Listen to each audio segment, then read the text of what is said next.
اوكي. هيا الملكة التحقت. أهلا وسهلا، كيف الحال؟ ملكة معنا؟ السلام عليكم. لاباس؟ الحمد لله. اش اخباركم؟ كتعاودوا صحيحه؟ لاباس عليكم؟ مالك معصب؟ أنا داخل معصب؟ كتغوت علينا. لا ما معمول، لا ما معصب مرة كاع، ما معصبش في مرة. ما كتشكر عليهم على من؟ على الجزائريين. لا ما تشكرتش عليهم، لا كنعلمهم الأخطاء ديالهم. دابا كنقول لهم شنو هما الأخطاء اللي داروا باش كنصلحهم. راه خوتنا خصنا نرجعهم لطريق الصواب. الناس ما كتفهمش اللغة العربية الفصحى. نعطيك مثال. دكتور صنايبي كيتكلم على جزلان اللايف. ارحب.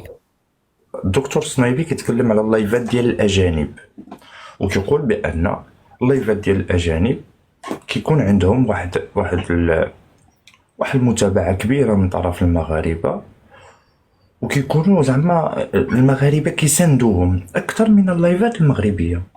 الرجل يتحدث على المتابعة، الرجل يتحدث على الدعم النفسي اللي كيقدموه المغاربة لأبناء بلدهم اللي كيكونوا حل اللايف. الرجل يتحدث على قامات وجب علينا أن ندعمها وأن نقف خلفها لأنهم مغاربة ويتحدثون عن المغرب.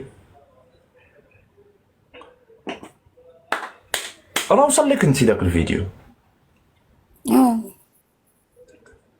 ناضوا العلماء في الجزائر قال لك باللي الصنايبي قال لهم باللي الدولة كتدعم البراني وما كتدعمش ولاد بلادها. غديدي غديدي غديدي غديدي غديدي غديدي غديدي مع من هنا قال لك انت غنديروا مناظره مع هاد الناس هادو كيفاش خصني نبقى نتعامل معاهم؟ هادو خصني نبدا معاهم بحال هكا: ألف باء تاء خاء راء ظاء. وانت المشكل ماشي ديالك، راه المشكل ديال الدكتور صنايبي. قلتها راه كيرفع الايقاع بزاف. ما اللي يمكنش. على زاء ويلي ويلي ويلي ويلي ويلي ويلي ويلي ويلي ويلي ويلي ويلي ويلي. اسمعني اسمعني. شوف انا ما كرهتش نلعب معك شي نهار كرغولي. لا لا لا لا، خليك انت المغربي. انت خليك في الامام. انت نعلموهم نعلموهم. دابا صاحبي ما بقاتش عندنا الماده، ما كاينش معاه من والو، ولا ولينا بحال جالسين في شي حمام. مستوى ضعيف ياك ياسر. ما بقاش كاين والو، نشفات القضيه. الملكه السلام عليكم. ياسر اهلا وسهلا كي دايره ومرحبا. استاذه؟ الرحيم. البارح بقيت معاكم طفى حبيبي عرفتك. راه وصلت السويعه، انا عارف شنو كاين، عارف اللي كاين. مرحبا بك والف الف مرحبا. الله يكبر بك. خليك معنا ياسر، خليك معنا تحضر معنا اليوم المقدمه من الاول، تبدا معنا ان شاء الله باذن الله اذا كنا من اهل الدنيا. الشباب نبارطاجيو، والله يسهل لي عليكم، والله يكبر بكم، والله ينوركم، والله يحفظكم، والله يزوجكم. نبارطاجيو ونديرو بارطاج على اوسع نطاق، على اوسع بلاتي نطاق. نبارطاجي بلاتي نبارطاج بلاتي. الله يحفظك يا لالا، الله يزوجك يا لالا. سيدي ياسر الله يرزقك. الله يزوجكم، الله يزوجكم، الله يزوجكم، والله يزوجك تانت. الله يزوجكم، الله يزوجكم. يلا شباب نبارطاجيو اللايف، الله يكبر بكم. اليوم غادي نكملوا على الحصاله. اوكي يا شباب، غنكملوا على الحصاله ديال اللي كنا كنهضروا عليها البارح. المهم عندي لكم معلومات جداد حول المخ والمخيخ والبصله السيسائيه اللي كيتوفروا عليها الجيران ديالنا. اوكي، اليوم غادي نهضروا على مكونات المخ والمخيخ والبصله السيسائيه اللي عند الجيران ديالنا. هل فعلا ان المخ والمخيخ والبصله السيسائيه ديالهم تختلف عن المخ والمخيخ والبصله السيسائيه اللي كاينه عند الناس كاملين؟ هل فعلا الفهم الكبير والكثير عند الجزائر دار لهم شي عطل في الدماغ؟ اسئله كثيره. غادي نستقبلوا معنا واحد الدكتور ان شاء الله باذن الله متخرج من جامعه في اليابان، متخصص في المخ والمخيخ والبصله السيسائيه. غير يلتحق بنا الشباب، غادي يدوز وغادي نشوفوه. هو دكتور متخصص في اليابان. ملي غادي يدوز ان شاء الله باذن الله غادي نسولوه وغادي يشرح لنا المخ والمخيخ والبصله السيسائيه ديال الشعب الجزائري. بالمخ فيه البصله. ما بصله والتما والربيع كلشي مجموع. ربما. انا هنينا هنينا هنينا هنينا ياسر، هنينا ياسر. انا ساكت. لا حاجة. اوكي شباب، وصلنا بارطاج 61، نوصلوها 100 كشباب باش نبدا. والله يكبر لي بيكم.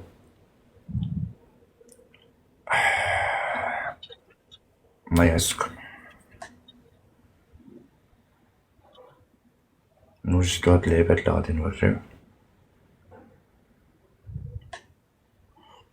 اوكي يلا غادي نبداو بالفيديو الاولاني يا شباب. بسم الله. صيفطيهم لي في هادو كاملين ياك الملكه؟ كلشي في هذا صيفطي لي. وي اوكي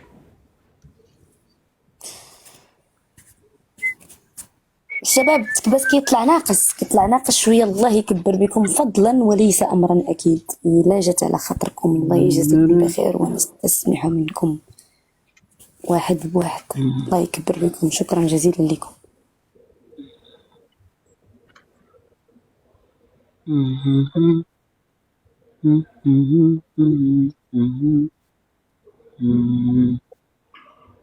غادي نبداو بهذا.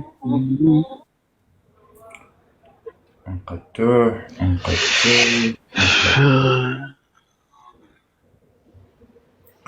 واخا غادي نبداو بالتضامن ديالنا لا مشروط مع السيد صنصال بوعلام، وغادي نشوفوا واش استطاعوا. سيدي اليعقوبي مرحبا بك. غادي نشوفوا الاعلام الجزائري كيفاش كيشوف واحد الانسان كان يتحدث عن التاريخ. نشوفوا الاعلام الجزائري شنو وجهة النظر ديالو في من يتحدث عن التاريخ. ملي كنهضروا على الجزائر عن ماذا نتحدث؟ نتحدث عن بلد الديمقراطية والحرية. نتحدث عن بلد ماذا؟ بلد الحريات المطلقة. يعني نعم تمام. يعني الجزائري رضا أرحب، يعني الجزائري يعيش، صمتوا لي مزيان، الجزائري يعيش في بلده بحرية مطلقة. يعني يقول اللي بغاو، حتى الناس اللي عايشين على برا كيعرضوا كيف ما بغاو ويتحدثون كما يشاءون. غادي نوثقوها وغادي نشوفوها. بسم الله. صنصال دمية التيار التحريفي المعادي صنصال دمية التيار التحريفي المعادي للجزائر. تعد الضجة الكوميدية التي تثيرها بعض الأوساط السياسية والفكرية الفرنسية حول حالة بوعلام صنصال دليلا إضافيا على وجود تيار حاقد ضد الجزائر، وهو لوبي لا يفوت أي فرصة للقيادة الجزائرية. كما أدى توقيف بوعلام صنصال المثقف المزعوم المبجل من قبل اليمين المتطرف الفرنسي إلى إيقاظ محترفي السخط، إذ هبت الأسماء المعادية للجزائر والمؤيدة للصهيونية في باريس هبة رجل واحد: إيريك زيمور، محمد سفاوي، ماري لوبان، خافير دريونكور، فاليري بيكراس، وجاك لونغ، ونيكولا ديبون إنيون، وبالطبع الطاهر بن جلون صديقه المغربي الذي يتعافى من داء عرق النساء من كثرة الانحناء لتقبيل يد ملكه محمد السادس. ويلي ما كمل. هذه وكالة الأنباء. لا راه هاد الخوينزة هي اللي نفس الصوت اللي كيهضر على هذه راه الجزائر الأرضية، القناة الرسمية. واو رستخ زعما ماكمانا مانياك. شوف نتوما بطبيعة الحال مشيتو لداك الشيء اللي الصميم. انا عرفتي شنو اللي رديت ليه البال؟ تصنتوا معايا لهاد اللقطه هادي. الأسماء المعادية للجزائر والمؤيدة للصهيونية في باريس هبة رجل واحد: إيريك زيمور، دابا سمعوا معايا. محمد سيفاوي، ماري لوبان، خافير دريونكور، فاليري بيكراس، وجاك لونغ، ونيكولا ديبون إنيون. لاحظتوها كيفاش كتنطق الاسماء الفرنسيه؟ وراه واحد. فرنساوية يعني البرونونسيشن يا سلام. البرونسياسيون عندها لا واعرة. هادي ماشي عندها البرونونسياسيون، هادي البرونونسياسيون ديالها اصلا فرنسيه. فرنسية. لا اختي لاص. فوالا، لان هادي اللي كتكلم دابا، هادي اللي كتكلم مستحيل تكون جزائريه وتعلمت اللغه الفرنسيه. ما كنعرفوا الناس تعلم المقدمين الاخبار، جاك دانييل، البرتو، كتحس اسمع هبة رجل واحد: إيريك زيمور، محمد سيفاوي، ماري لوبان، خافير دريونكور، فاليري بيكراس، وجاك. بحال انا ملي كنعيط العربي المهداوي، اشقر رشيد، عبد القادر بوراس بوعلام. حمد، بحال هكا عندها حمود بوعلام. حمود بوعلام، بحال هكا. واخا وتصنتوا معايا دابا نبداو من الاول ونسمعوا القناه الجزائريه كيف تنظر الى المغرب وشنو كتعلم الحصاله. ياسر انت ما عرفتش شنو هي الحصاله، باقي ما حضرتيش معنا شي لايف ياك؟ لا. ماشي مشكل حبيبي، ماشي مشكل. الحصاله هي داك القلوشه اللي كنحطوا فيها الفلوس، كيجي واحد النهار كيتجمعوا فيها الفلوس وكنهرسوا. زعما فيها الحصيلة. الحصاله هي داك اللي كتكون هكا ياك فيها الفلوس. اي عرفتها فيها واحد التقيبة صغيرة كتلوح فيها الدريهمات. الرأس ديال الجزائري عبارة عن حصالة بحال هادي. بغيتي تقول قلوشة يعني. ولكن الحصالة الجزائرية، هل الفرق ما بينها وما بين الحصالات ديال الناس؟ الحصالة الجزائرية عبارة عن حصالة كيجي النظام الجزائري يكب فيها داكشي اللي ماشي مزيان، ملي كيسالي كيسدها.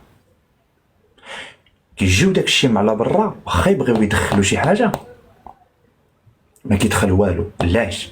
لأن الحصالة مغلقة. الحصالة ما فيها هنا ما كاين ما يتخشى. كيجي الإعلام الجزائري مرة واحدة أخرى كيحلها ويكب فيها النفايات ديالو ويسالي ويسدها. على داكشي كنلقاو بأن الرجل الجزائري والمرأة الجزائرية متشبعون باش بداكشي اللي خشاو ليه في الحصالة ديالو سدوها. يعني ما زعما النظام هو اللي تيحلها لهم بوحدو، ما يقدر يحلها حتى شي واحد اخر. شي واحد، لان الحصاله عنده الكود والكود في يد النظام ديالو. مزيان، دابا راه نحلوا الحصاله ديال الجزائريين. انا تصنت معايا مزيان، ها انت شوف معايا وعيش معايا. عيش معايا. كنتكلموا على اعلام مسلم يتحدث عن مشكل داخلي. دابا نورمالمون هاد السيده هادي ملي غتهضر على صنصال شنو خصها تقول؟ خصها تقول بأن هذا الصنصال هذا يدان في الجزائر وتم القبض عليه بناء على 1 2 3، وأن التحقيقات جارية بناء على 1 2 3، وتوضح للناس ما هو سبب الاعتقال وشنو هاد السيد قال غلط وفي ماذا يضر الأمن الجزائري. نورمالمون هادشي اللي خصنا نسمعو، نشوفوا واش هادشي اللي غنسمعو. الفرنسية حول حالة بوعلام صنصال دليلا إضافيا على وجود تيار حاقد ضد الجزائر، وهو تيار حاقد ضد الجزائر. مادام خرجوا ناس كيهضروا على بوعلام وعلى القبض ديالو في وسط الجزائر بدون أي تهمة، هناك تيار معادي للجزائر. لوبي لا يفوت أي فرصة للتشكيك في السيادة الجزائرية. كما أدى توقيف بوعلام صنصال المثقف المزعوم المبجل من قبل اليمين المتطرف الفرنسي إلى إيقاظ محترفي السخط، إذ هبت الأسماء المعادية للجزائر والمؤيدة للصهيونية في باريس. غتقولوا لي ما علاقة الصهيونية باريس صنصال الجزائر؟ هاد الرباعي هذا شمن علاقة؟ هادو واخا لعبوهم في فريق واحد ما يمكنش. شمن علاقة عند الصهيونية؟ نقول لك شنو العلاقة ديالها سهلة. نرجعوا المثال ديالنا اللي هضرنا فيه. الكود اللي مديور للشعب الجزائري في الحصالة ديالو باش ممكن نفتحوا ليه هذا ونخويو فيه داك الشيء بالكود. الكود يتضمن هاد العبارات هذه: المخزن، الصهاينة، الماك، رشاد. اذا ما سمعوش هاد 4 ديال المصطلحات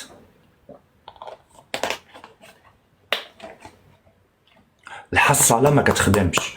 اذا باش ممكن نمروا المعلومات اللي خصنا في الحصاله ديال الجزائري خصنا نعطيوه وحده من هاد 4، خصو عقلو يسمع واحد الحاجه من هاد 4: الماك، رشاد، مخزن، الصهاينه. ما سمعهمش الحصاله مغلقه. دابا سمعهم، كمل لي دابا راه صورة تفتح دابا. هبة رجل واحد: إيريك زيمور، محمد سيفاوي، ماري لوبان، خافير دريونكور، فاليري بيكراس، وجاك لونغ، ونيكولا ديبون إنيون، وبالطبع الطاهر بن جلون صديقه المغربي الذي يتعافى من داء عرق النساء من كثرة الانحناء لتقبيل يد ملكه محمد السادس.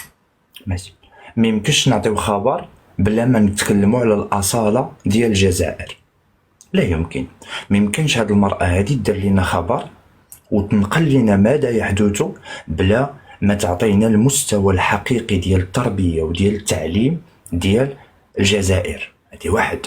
ثاني حاجه، عندها دلاله على ان الاعلام الجزائري لا يمثل الاسلام بتاتا البتة، لان الاسلام ديالنا كيقول لنا ولا تنابزوا بالالقاب، وكيمنع علينا ان احنا ممكن نتكلموا على بعضياتنا هكا، وحنا كنتكلموا على اعلام اسلامي ديال دوله مسلمه تصف رجلا بهذه الاوصاف، مع العلم ان هذه الاوصاف هذه ما سمعناكمش طلقتوها على من قال انه لا تاريخ لكم، اللي قال بان زوجته اكبر منكم، وما غتقدروش. احنا جايين.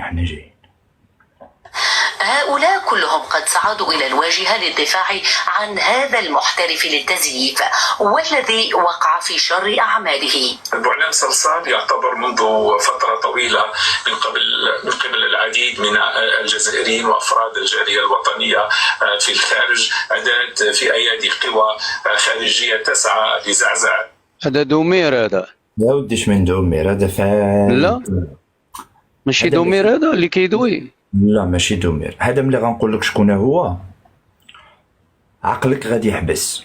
اسمع، ملي كيتعتقل واحد الناشط اولا واحد الصحفي ولا كاتب كيتعتقل بناء على رايه او بكلماته، شكون اللي كيتدخل؟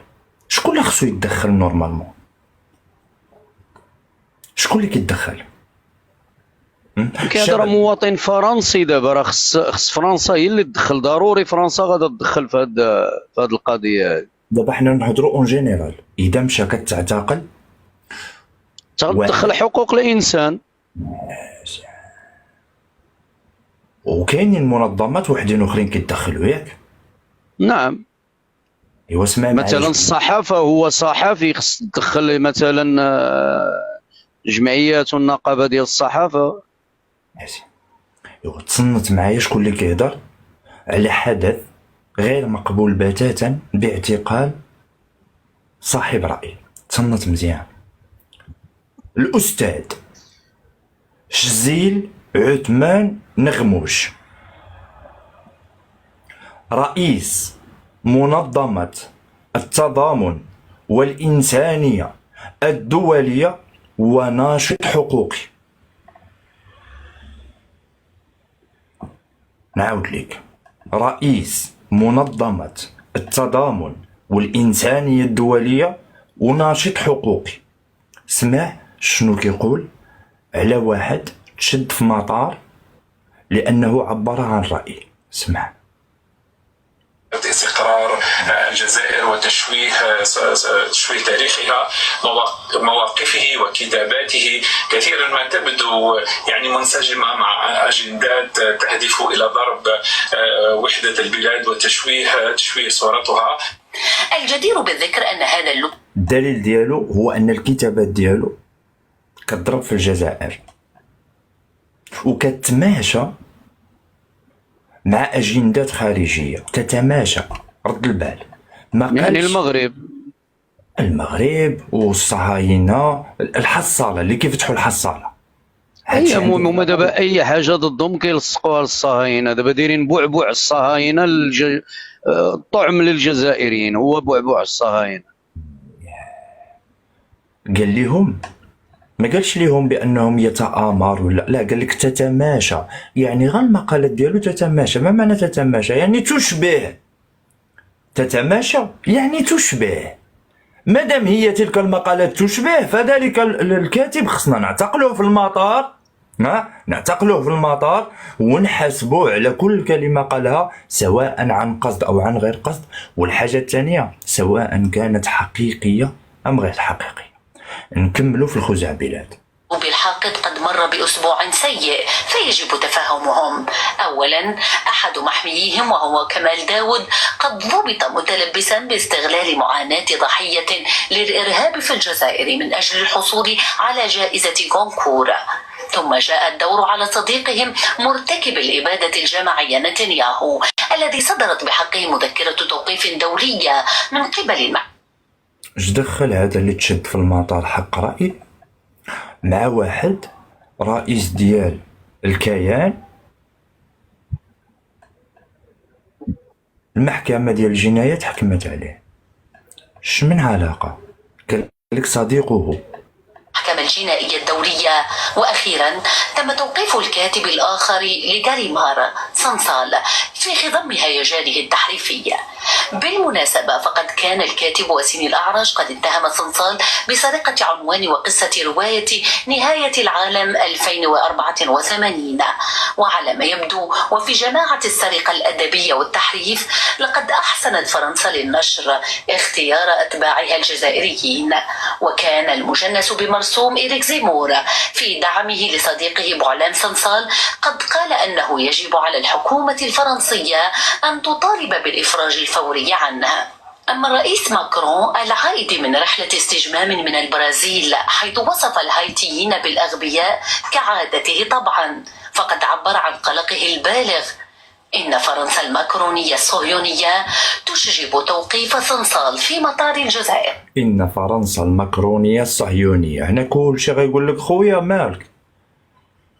حنا الدولة ديال الجزائر كنشوفوا بأن فرنسا والسياسة ديالها اللي كتعتمد على الرئيس ماكرون يهودية. غنقول لك خويا من حقك، من حقك.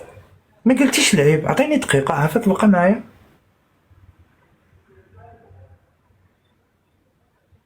بقى معايا، ما تقطعش عافاك. قطعتي؟ ما تقطعش، بقى معايا. شوف معايا، هنا ماكرون كانت مسلمة عاد خرجت من الإسلام ولا شنو؟ وقيلا طلقوا. شوف معايا، شوف معايا. هنا شنو كانت فرنسا هنايا؟ خويا ما تهضر ليناش على 1933، هضر لينا على اليوم. حنا ولاد اليوم. نعم الاستاذ، ما كاينش مشكل. هذه التاريخ ديالها في شهر 7، يعني داز عليها 3 أشهر. يعني حتى العده ديالك من فرنسا الا تخاصمت عليها مازال ما دازتش. مازال فرنسا تقدر تمشي ترجعك من بيت الطاعه، تمشي ترجعك بلا ما تخبرك انت. دابا مازال حتى المده ديالك انت ما دازتش. يعني واخا تبغي تتزوج بشي واحد اخر ما يمكنلكش، لان مازال فرنسا تقدر ترجعك. 3 شهور كانت فرنسا القوية الصديقة، وما يجمعنا أكثر مما يفرقنا.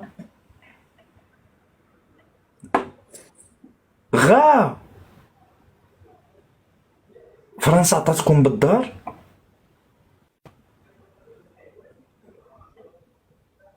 برازيل حيث وصف الهايتيين بالأغبياء كعادته طبعا، فقد عبر عن قلقه البالغ. إن فرنسا الماكرونية الصهيونية رجعتوها ماكرونيه صهيونيه. البارح كان كيبوس في عمي عبد المجيد، كان إن لقاء العظماء لقاء السحاب حينما تجتمع القوى العظمى. كنتو كتحلوا لايفات هنايا في التيك توك وانا كنت شاهد، وكتقولوا لينا وفينا هو محمد السادس، حنا تبون مع ماكرون. وفرحان، كنتي فرحان بان تبون مع ماكرون كيبوس فيه يا الخانس. راه تبون يهودي. لا مسلم ياسر، مسلم وللعروبة ينتمي حبيبي، مسلم ياسر. غير معليش. انا شفتو في واحد الكتاب كاتبين عليه بينما راه يهودي. ماشي هو الشبيه ديالو، ماشي هو ياسر. قال لك تبون الاسره ديال تبون واسره ديال قمحه، هادو جوج ديال الاسر يهوديه تعيشوا في الجزائر. هذاك اللي كتب داك الكتاب عاقل عليه، غيجي واحد النهار وغنديروا عليه لايف وغنضمنوا معاه. غيطلع مغربي واقيلا هذاك اللي كاتب الكتاب. عاقل عليه. اسمع، الجزائر، لكنها لم تصرح للعالم عما إذا كانت لديها السيادة اللازمة التي تمكنها من اعتقال بنيامين نتنياهو إذا وطأت قدمه مطار شارل ديغول. وبما أن باريس تتحدث عن القانون وحقوق الإنسان، فإن الامتثال للقانون الدولي في حالة نتنياهو قد يكون ذلك بداية جيدة لها. دابا هنا داروا ديك القصه ديال المكايده، قالوا لهم كيفاش نتوما فرنسا كتقولوا لنا حنا ما عندناش حقوق الانسان وكتقولوا لنا حنا قبضنا على واحد؟ الا نتوما رجال فرنسا ملي يجي عندكم نتنياهو المطار ديال شارل دوغول شدوه، يلا واش شدوا نتوما نتنياهو؟ يلا واش شدوا ما شديتوش نتنياهو؟ وعلاش بالضبط شارل ديغول؟ علاش بالضبط مطار شارل ديغول؟ دائما الانسان كيضرب الامثله بالاباء ديالو الملك. وعلاش بالضبط فرنسا الماكرونيه الصهيونيه؟ الماكرونيه اول حاجه الماكرونيه لان ماكرون هو اللي اعترف بمغربيه الصحراء، وإلا قلنا فرنسا كامله معنيه غدا ولا بعد غدا يطلع شي حزب ويبغي يدير على يبوس عمي عبد المجيد تبون، شنو غنديروا في الاخبار؟ ولكن دابا نسولكم واحد السؤال، دابا واش غيبدلوا النشيد الوطني فيه انتهى وقت العتاب يا فرنسا؟ دابا بدأ العتاب. لا هذيك الفقره الثالثه ما كنقراوهاش. والله الا محيده صح، والله الا محيده الصوت ديالهم الفقره الثالثه محيده. صافي يا خويا امنا. شوف هذيك دابا نطلقوها حتى ترجع العلاقه، فهمتي؟ ملي ترجع العلاقه دابا راه محيده الشعب، فهمتوني؟ النشيد الوطني الوحيد اللي فيه فقرات وكنحيدوا الفقره هذه ونرجعوها هذه حتى ماشيا مع الاوضاع، باش تعرف بان ذاك الراجل ملي كان في السجن وكان كيألف النشيد كان يتوقع ان 2024 غتجي واحد السلاله تحكم وغيبقاو يحيدوا مقاطع، وقال لهم شوفوا انا غندير لكم بزاف ديال المقاطع، نتوما حيدوا اللي بغيتو وديروا اللي بغيتو، ما تنساوش غير قسما الاولانيه وكمل تابع. ما علينا، نعود أدراجنا. المهم هادشي هذا طبعا غادي يطلع لكم القلب ديالكم وما غاديش يخليكم اليز. انا وقفتو دابا غادي نمشيو لهاد اللعيبه هادي. بزاف ديال الناس كيقول لك لا وانت حقيد وانت كذا وانت كذا، نقول لهم نعم، ولكن أنا حبي في الجزائر هو اللي كيخليني نقول بأن هناك للأسف سقطات إعلامية محاولون أن يجعلوا بيننا فجوة. هما عارفين باللي حنا كنحبوكم وعارفين باللي نتوما كتحبونا، على داكشي كيدلسوا عليكم. اليوم غادي نشوفوا الأخبار ديال 8 مساء في القناة الجزائرية. شنو كانوا المواضيع ديالهم؟ واش ولا كيبان لك كلشي فلو؟ هاد النظارات هما اللي غادي يريحوا لك عينيك، واللي بغى النظارات ها هما بالاشعه الزرقاء ديال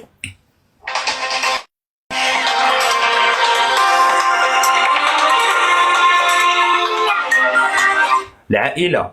عاقلين ياك دائما نشرة الاخبار شنو فيها؟ تبون شنقريحه، الاقتصاد، غنكونوا مزيان، المروك، فلسطين. متفقين؟ نشوف.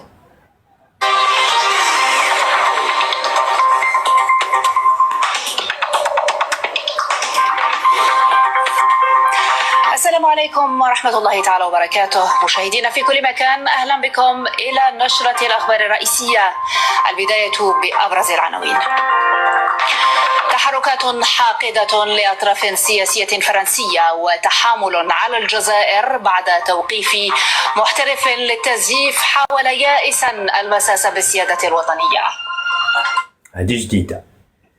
هذه جديدة وزوينة. هذا هو الإعلام اللي كنهضر لكم عليه، الإعلام ديال بصح. نعاودو نسمعو الكاتب شنو الوصف اللي عطاتو هاد الأستاذة هادي. عاودي لينا أستاذ الكاتب شنو سميته؟ تحركات حاقدة لأطراف سياسية فرنسية وتحامل على الجزائر بعد توقيف محترف للتزييف حاول يائسا. محترف للتزييف، رجعوه محترف للتزييف. الرجل حياته هو كاتب، الرجل يتحدث عن حقب تاريخية وكيتكلم وعنده كتب وعنده مؤلفات. ما قالتش ليه كاتب، قالت ليه شنو؟ قالت ليه الشباب الكاتب هو دومير. دابا شوف، خصك تكون اختصاصي في الحيوانات باش يعتبروك اكاديمي وكاتب. بالنسبه لهذا، هذا كيتعتبر مافيوزي ومزيف. هذا الشيء راه جميل ما نسمع الان وما وصلت اليه الحظيره. ولكن شوف، هذا عرفتي شنو كيتسمى؟ هذا كيتسمى فن الحشو. عرفتي شنو هو الحشو؟ انا نقول لك يا ياسر شنو هو الحشو.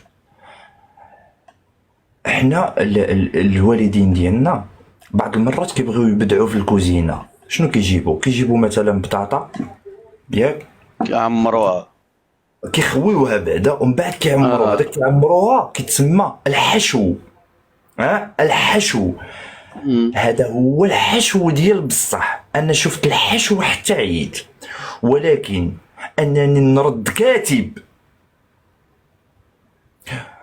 نردو هكا، اسمح لي، هاد الحشو هذا بالتاكيد فيه شي مواد اللي ما كاينينش. نعاودو نكملو. المساس بالسيادة الوطنية.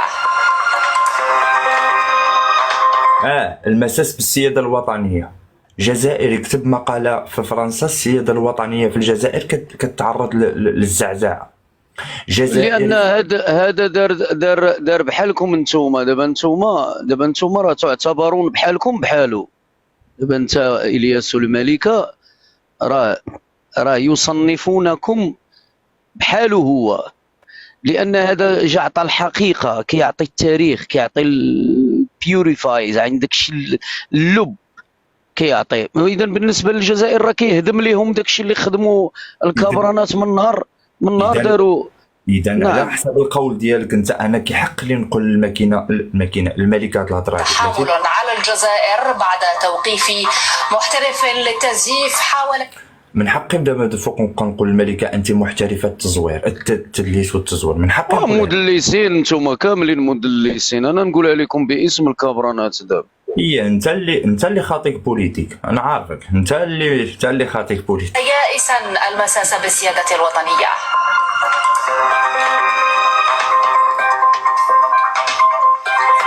مؤشرات اقتصادية إيجابية تعكس الإرادة الجادة للسلطات في تنويع الاقتصاد الوطني وترقية الصادرات خارج المحروقات.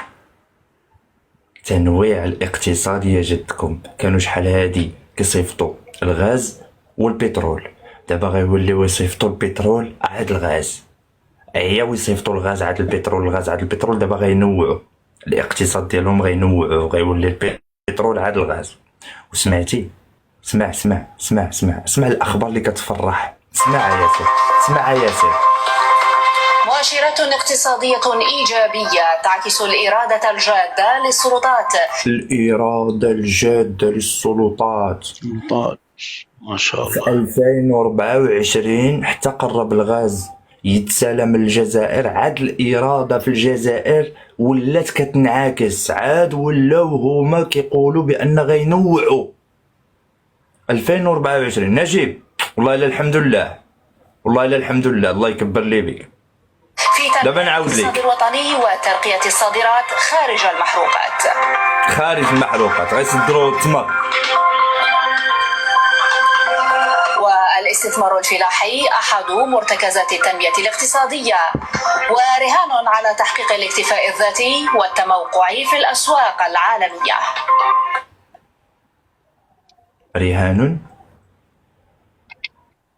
رهان الاسواق العالميه غنصيفطوا لها رجلين ديال الدجاج.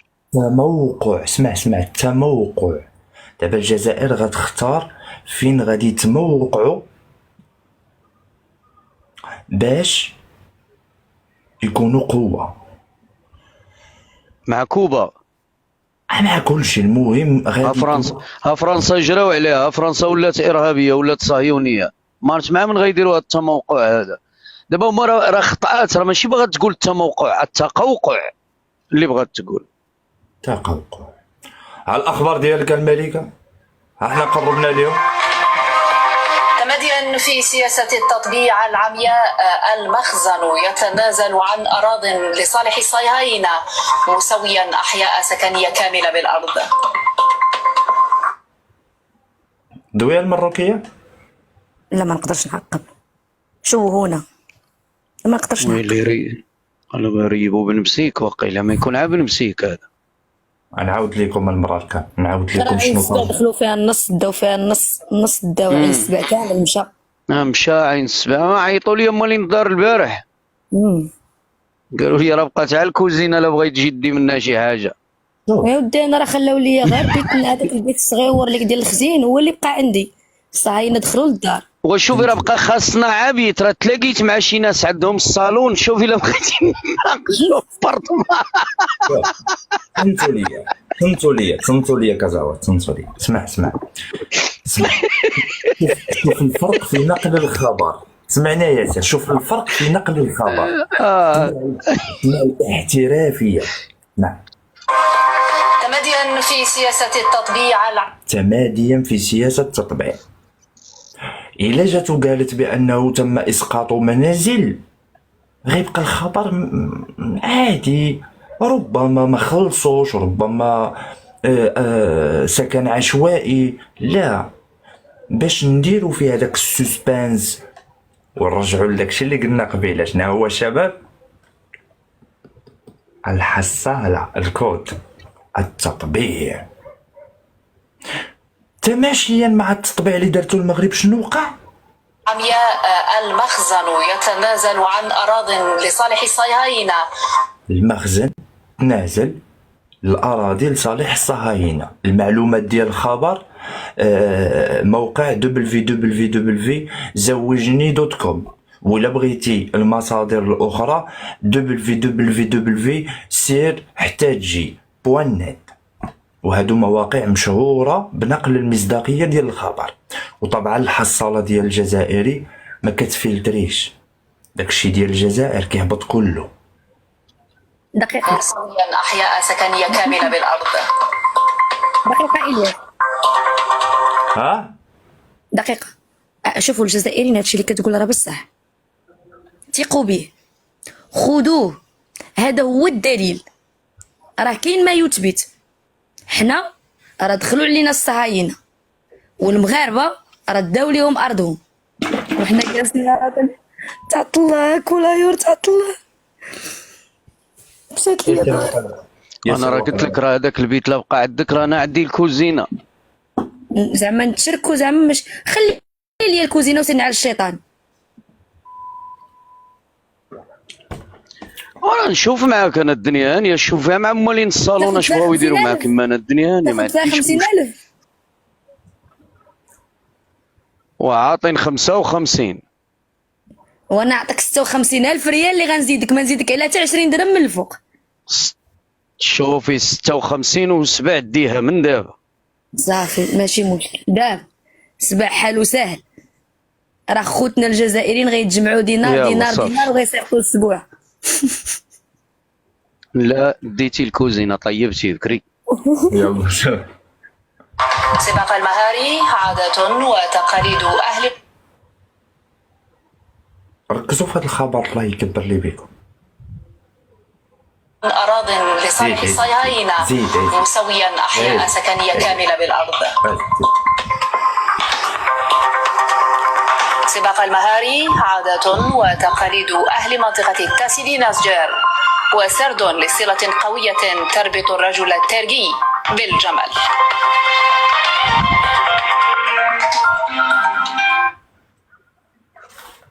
الياس لا خذ دقتم. دقت. قالت لك الحضارة تعكس الجزائر. امبراطور جزائر. القبيلة. الحضارة تعكس الجزائر. الحضارة، أول حاجة الجزائر والحضارة جملتان ميمكن لناش نلصقوهم، لأن الجزائر 1962، وحينما نتحدث عن الحضارة نتحدث عن التاريخ، إذا جملة لا تصح بتاتا، لا يمكن. واخا ديروا اللي درتو الشباب، واخا ديروا اللي درتو، لا يمكن. السرقة حرام يعاقب عليها القانون الجزائري. مزيان، خليكم معايا. دابا غادي نشوفوا هذا الخبر هذا. جاي اهلا وسهلا. جاي برادر، هذا الخبر هذا غادي نشوفوه.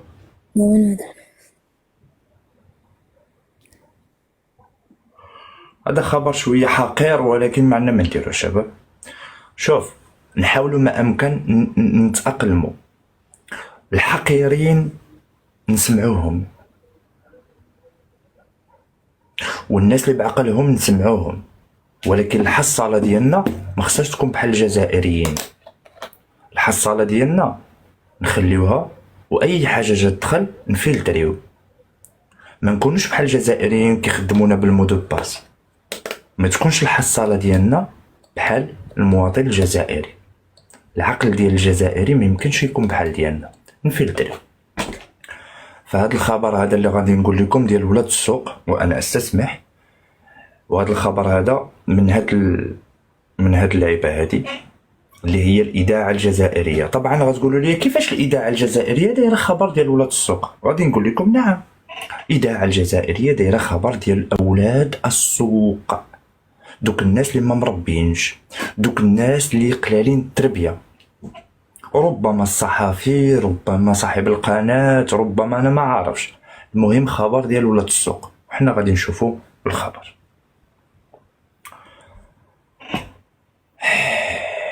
الإذاعة الجزائرية: تدهور صحة العاهل المغربي يهدد استقرار المملكة ويثير صراعا على الحكم.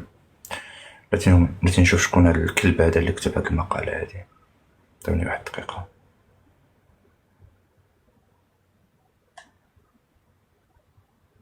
بغيت نشوف لكم شكون هو هذا الجربوع هذا. والله ما كاينه سميتو، تصوروا معايا سميتو ما كايناش في المقاله. راك سميتي انت، علاش غيسميوه؟ شنو هو؟ ايوا الكلب. اوكي مزيان. اذا غنشوفوا الكلب شنو كيقول. في ظل تزايد التقارير الاعلاميه حول تدهور الوضع الصحي للعاهل المغربي محمد السادس، يبدو ان البلاد تواجه ازمه غير مسبوقه تتجاوز حدود التعتيم الاعلامي الذي يفرضه القصر الملكي، مع ظهور الملك في مناسبات نادرة بشكل ضعيف ومرهق. تتعاظم التساؤلات حول قدرته على مواصلة حكمه وتأثير ذلك على استقرار المملكة، ما يفاقم المخاوف من تصاعد الصراع على خلافته. لا تعطوني واحد دقيقة. الكلب، لا ماشي معايرة، راه كنسأل. قلتي لي وسميتو الكلب ولا؟ على رقبتي. اوكي سمعني. كيقول اصلا الكلب حسن منه صاحبي، راه الكلب حسن. معليش، واش هو ما عرفش بان احنا عندنا نظام ملكي؟ ما عرفاش. واش هو يتسحب ليه حنا؟ واش هو يتسحب ليه بان احنا عندنا جنرالات عسكريه هم من يسيرون؟ كيفاش ما فاهم؟ ما تقتيش بيا ولا؟ ها انت على رقبتي. ها نجيب لك دليل، نجيب لك دليل. ها نتحداك انت واللي معاك تكذبوا هاد الدليل هذا. ها هانت انا نجيب لك شكون كيقول عليك هاد الهضره هادي. هانت شكون غتحدى شكون؟ حداك انتي انا راه معاك، اش غتحداني؟ انا حسيت من بك فاصله موقف. المالين. حسيت بك ما مقتنعاش، شي حاجه من الداخل ديالي قالت لي انتي ما مقتنعاش، كديني على قد عقلي. سير يا راسي، زعما شي دليل غيسكتني. نيشان انا نشوف الدليل. هو يجي دابا. إذا سير. لما تبون قال في كلمته الشهيرة والشهيدة افتحوا الحدود، قلت لحضراتكم حينها لو تتذكرون والله إنها سقطت من فمه غلطة وحاول يلمها. كل لغة الجسد ساعتها كانت بتقول كده. الناس زعلت واتعصبت. لما تبون راح زار الكلب في مصر وعمل المؤتمر الصحفي، لم يجرؤ أن يفتح فمه ببنت شفا، بل أثنى على الكلب، كلب الحراسة، وكان سعيد جدا وبيشيد بكل شيء، ولا البوابة ولا رفح جاب سيرتها. المهم كان في قمة عربية إسلامية عاملها ابن سلمان في الرياض. وزير الخارجية الجزائري قال كده: أسمحكم بأن أتلو نص الرسالة التي يتوجه بها أخوكم رئيس الجمهورية السيد عبد المجيد تبون. كما أن قناعتنا تبقى راسخة من أنه لا مناص أولا من تكثيف الضغوط على المحتل الإسرائيلي دبلوماسيا وسياسيا واقتصاديا، والعقوبات على شاكلة تجميد عضوية المحتل الإسرائيلي بالأمم المتحدة وفرض حظر على تصدير الأسلحة إليه تظل من بين المقتضيات الكفيلة بردع هذا الأخير وحمله على وقف حربه على غزة وعلى لبنان. كلام أحمد العطاف اللي قاله في رسالة تبون للقمة واضح. فرض حصار حيد لا فيديو، خليها الصوت. سياسي دبلوماسي اقتصادي على إسرائيل. ووزارة الخارجية تطلع بيان بالأمس بتنفي فيه المزاعم اللي تداولتها بعض الصحف الخاصة إن الجزائر لا سمح الله، والله صدق أبو عبيدة لما سماهم لا سمح الله، إن الجزائر لا سمح الله لم تطلب على الإطلاق فرض حظر عربي زي اللي حصل سنة 73. يفتح قوس يعني الجزائر بتعارض مقاطعة البترول، ان يبقى في حظر البترول والغاز والوحدة العربية، المشهد النادر اللي كان في اكتوبر 73. تبون عمل كده ليه؟ رعبا من مجيء ترامب. تبون طبعا تبون مجرد واجهه لعسكر الجزائر اللي مرعوبين من ترامب ومش عايزين يخرجوا عن السياسه اللي رسمها فرنسا. التصدير بتاع الشعباوي وفلسطين ده للشعب جوه زي ما بيحصل في كل الدول العربيه. اما موقف حقيقي فلا، اداء حقيقي فلا. الطنطنه بالكلام الكبير والواسع حقيقه لا يليق بامثال هؤلاء الجبناء. يعلم الصادقين من شعب الجزائر مدى حبي للجزائر ومكانتها الخاصه جدا جدا في قلبي. سبب من اسباب تلك المكانه هو مكانه فلسطين عند الجزائر، لكن للاسف الشديد لما حانت لحظه الحقيقه كل شيء انكشف وبان.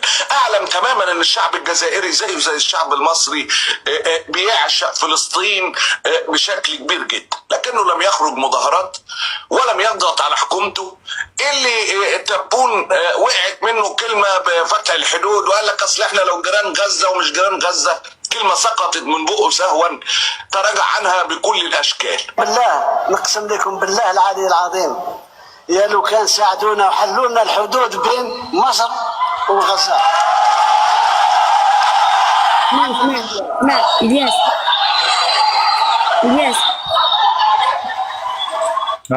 وانا اقسم لك بالله ويهبط هذا اللايف الا حليت انا كان علمك.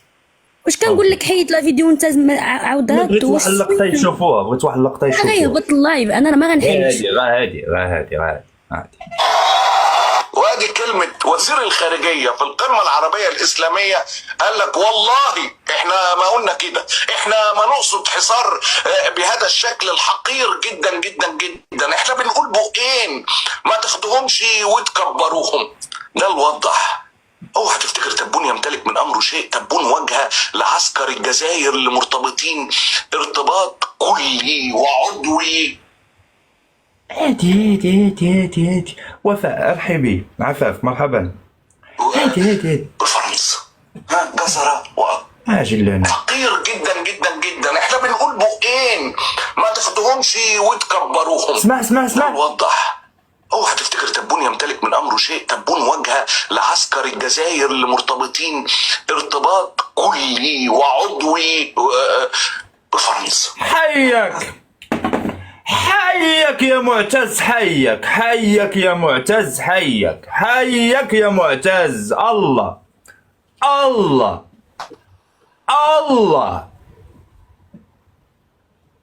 علم العالم من أنتم.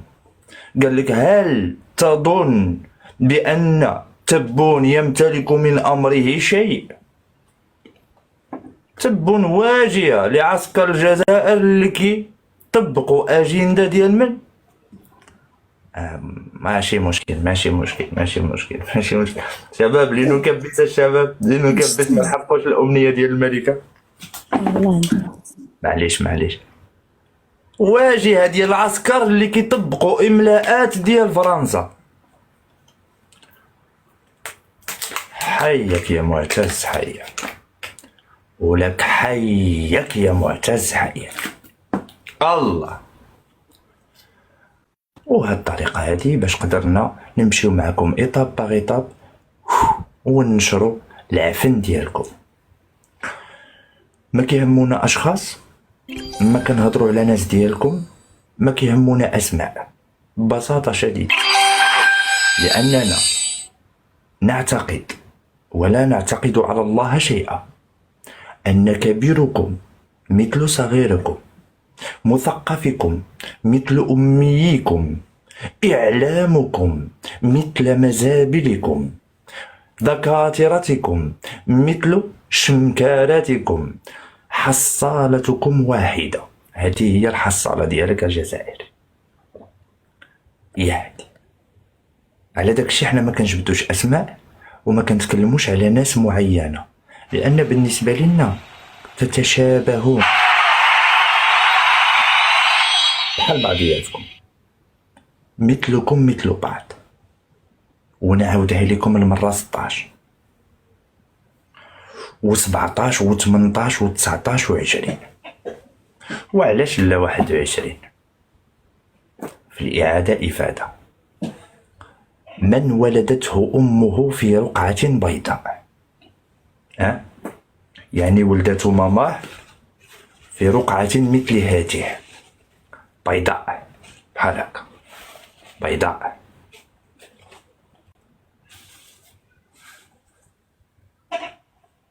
كام وجيب جميع الشبهات اللي انت والنظام ديالك والمثقفين ديالك تما تقولونها حول المغرب وطرحها هنا، بشرط واحد، تكون عندك دليل ملموس حول قولك، كيف ما بغى يكون الموضوع. اوكي، كيف ما بغى يكون الموضوع، وانت عارف وانا عارف والناس اللي هنا كاملين عارفين. No tiene corazón para entrar, amigo. No tiene. كبس لتحت، تفرج، ومن بعد مشي اللايفات قول لهم انا كنقول لكم ما تطلعوش لعندهم، لان اللي ولدك ما قدرش يطلع. فاش غتقول لهم؟ تقول لهم انا ما قادرش نطلع؟ غتقول لهم عافاكم ما تمشيوش ما تطلعوش، لانني ما نقدرش ندافع عليكم، لان انا ما عنديش شي حاجه نجاوب عليها. لو كان باك راجل ما كنتيش غتقول للناس ما تطلعوش، كنت غتقول لهم شنو الحاجه اللي كيقولوا لكم دوك الناس. كيقولوا لكم انتم لقطاء التاريخ، قف. هاشنو تجاوبوهم؟ 1 2 3 4. شنو كيقولوا لكم دوك الناس؟ أن الاستقلال جبناه بالانبطاح، وأن النظام الجزائري خان الشهداء والدول الإسلامية وتواطأ مع فرنسا. قف. ها باش تجاوبوه. 1 2 3. واعطيهم باجاج، اعطيهم معلومات، ماشي تقول لهم لا تصعدوا، خليوكم حدايا، خليونا نبكيو لتحت، خليونا نفتحوا لايفات ونبكيو على حظنا العاتر واللي لقانا مع المغاربة. نعاودو عطرشنا الشباب، نعاودو عطرشنا. ملكة، are you ready؟ هل أنت جاهزة؟ ملكة، واش جاهزة؟